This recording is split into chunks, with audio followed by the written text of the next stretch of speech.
You know, I wish this kind of training had been given to me 20 years ago when I was training to be a pediatrician. And somehow I know Vibha has also spoken on this, though I have not read her interview because I didn't want to get biased. I know that she's spoken in the same vein, so I wanted to see how I could do this a little differently, how I could share my story. And I very strongly feel that somewhere along the way we must incorporate the principles of narrative therapy in a medical curriculum. So I decided to write a letter to the Indian Academy of Paediatrics. So I'm just going to read out my letter, and there are just a few pictures to sort of help along the way. It's not like a full-on PowerPoint presentation. Dear fellow academicians, this year I underwent the mental health training program at Ummeed. And I want to tell you about my experience and how it has brought about this subtle change in the way I practice and approach my patients. I like to call it the paradigm shift. As doctors, we are regarded as experts. And at the very outset, I had to challenge this dominant discourse. What I learned was that everyone is an expert of their own life, and that they have agency to decide how they want their life to be led.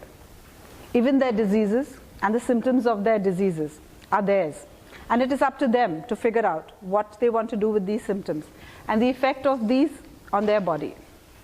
It got me to think of ways in which I can incorporate these concepts in my regular consultations. One of the very first patients was a little boy, around 4 years old, experiencing hyperactive airway disease. His mom had already been to a few doctors who had labeled the child as asthmatic, and he was taking regular inhalers. I could see that she was extremely distressed, and she just couldn't believe that her child had something that he would have to take lifelong medication for. And this was something just too terrible for her.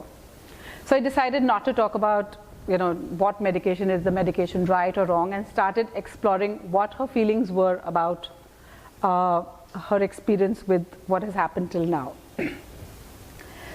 So we started exploring what she thought was happening to her son. The biggest dilemma was that she didn't want to foresee a future for him taking the pump for the rest of his life. But at the same time, she did not want him to suffer from breathlessness. There was a feeling of helplessness and a loss of control. Somehow I needed to make her feel more in power of herself, give her the agency over the supposed monster that had come into their life.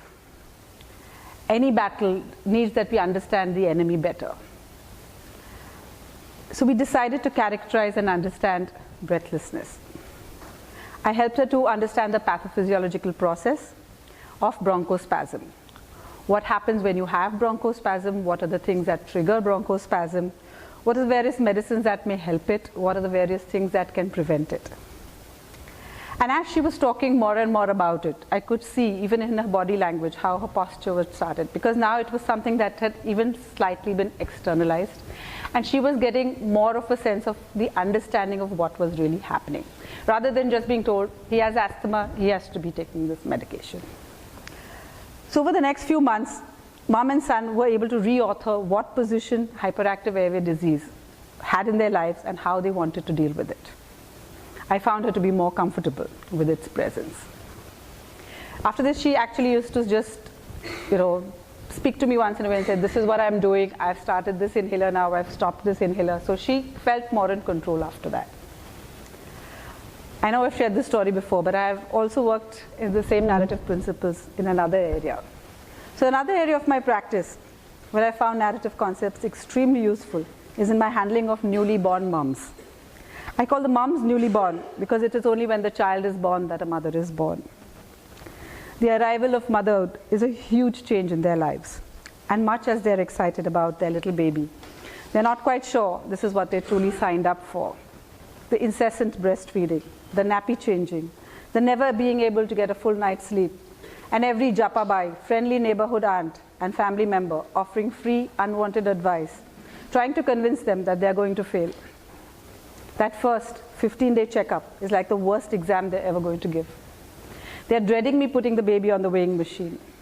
At this point, asking a few simple questions in front of that mother-in-law work like magic. Questions like, how do you do it? And this is where Ravi resonates in my head. What gives you the energy and the willpower to keep at it night after night? Who else would be very proud of you to know that you were doing this? What were the hopes and dreams you had when you first came to know that you were pregnant? And many times I don't get much of an answer, just a shrug or an I don't know. But I think the very asking of these beautiful narrative questions gets them to think, gets mom-in-law to think, and look at things with a different perspective. Suddenly someone is acknowledging their struggles, their efforts. And just that feeling, I think, empowers them.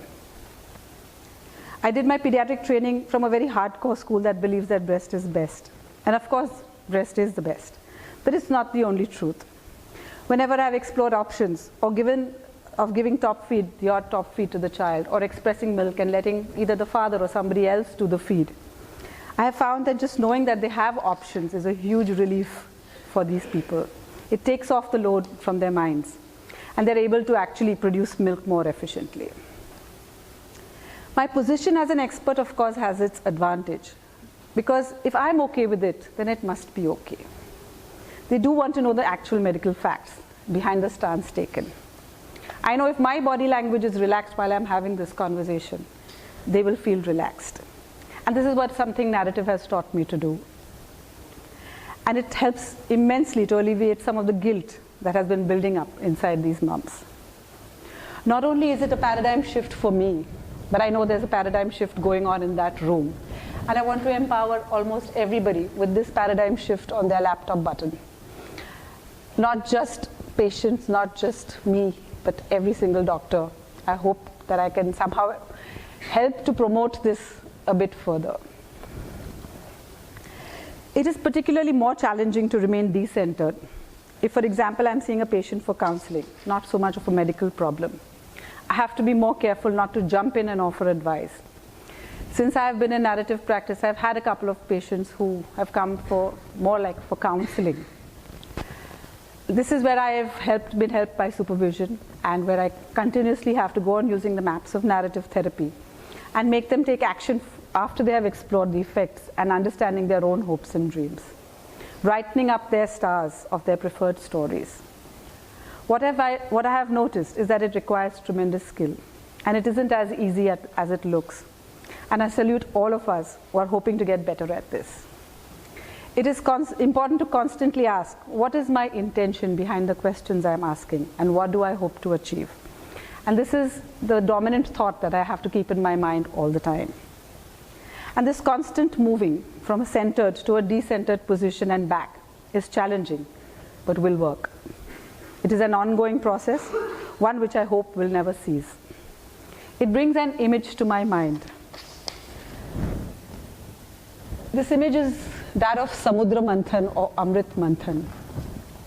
I imagine myself as that rock in the middle, mountain in the middle, who's being constantly churned from one end to the other end, trying to be centered and then decentered again. And we all know that when the Samudra Manthan happened, what came out was the sweet Amrit or nectar of life. That maybe that's me, not the goddess there. And this churning, this actual churning that I'm experiencing, I hope that everyone has the possibility of experiencing this churning. And everybody gets to understand how to get the balance right. And this churning, I'm sure, will become less aggressive as time goes, and it'll be more and more subtle and more nuanced. Dear academicians, this image brought another image to my mind. The similarity struck me as ironical. This is the study of the medical symbol. This is the medical symbol. And it made me wonder about the significance of these two serpents and how the medical profession symbol is suggestive of a churning every doctor must constantly experience to become more and more nuanced in the way we approach our patients. It is my sincere appeal, dear Academy, that we include elements of narrative therapy in our teaching program for all our junior doctors. Thank you.